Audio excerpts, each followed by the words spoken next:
Friends, welcome to Bengal food diaries channel.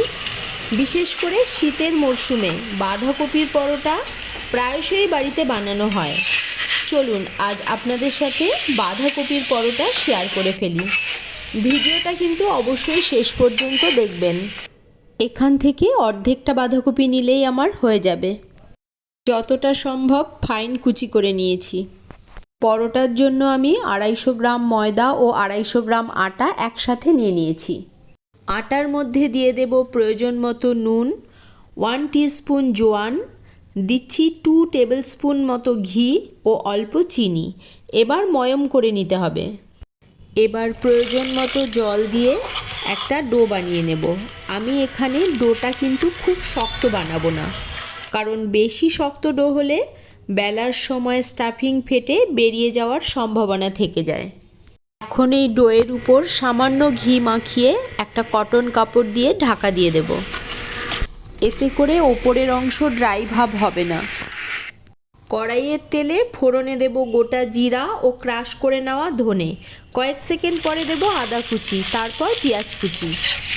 Minute খানেক নাড়াচাড়া করে নিয়ে দিয়ে দেব রসুন, তারপর কাঁচা লঙ্কা কুচি।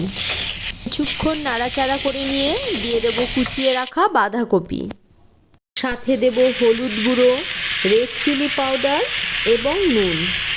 তারপর সব কিছুর সাথে বাঁধাকপি সুন্দর করে মজিয়ে নিয়ে স্টাফিং রেডি করে নিতে হবে।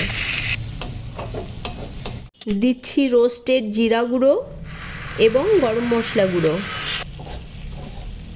সবশেষে ধনেপাতা কুচি ছড়িয়ে মিশিয়ে দিতে হবে। পরোটার জন্য স্টাফিং আমার রেডি। 10 থেকে 15 মিনিট রেস্টে রাখার পর আবারও কিছুক্ষণ মাখিয়ে নিতে হবে। এবার এই ডো থেকে লেচি কেটে নেব। একটা লেচি নিয়ে এইভাবে বাটির শেপ দিয়ে এবার বাঁধাকপির যে স্টাফিং বানিয়েছিলাম সেটা দিয়ে এরই সাথে দিচ্ছি 1 চামচ গ্রেটেড চিজ। চিজ কিন্তু অপশনাল, চাইলে নাও দিতে পারেন।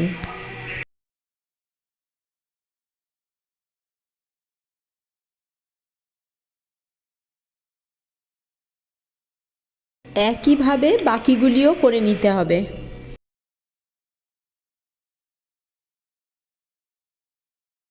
বেলন পিঁড়িতে প্রথমে সামান্য আটা ছড়িয়ে তার উপরে পুর ভরা ডো রেখে ওর উপরে সামান্য আটা ছড়িয়ে হাতের সাহায্যে প্রেস করে নিতে হবে। এবারে প্রতিটি পরোটা আলতো হাতে বেলে নিতে হবে।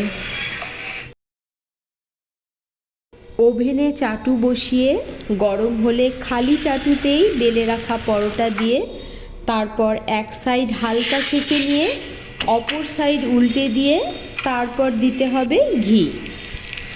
এখানে আপনি চাইলে সাদা তেল দিয়েও ভেজে নিতে পারেন।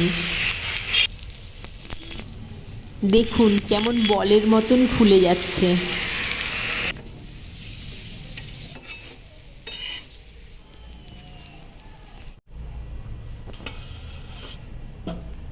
ঠিক একইভাবে বাকিগুলোও ভেজে নিতে হবে।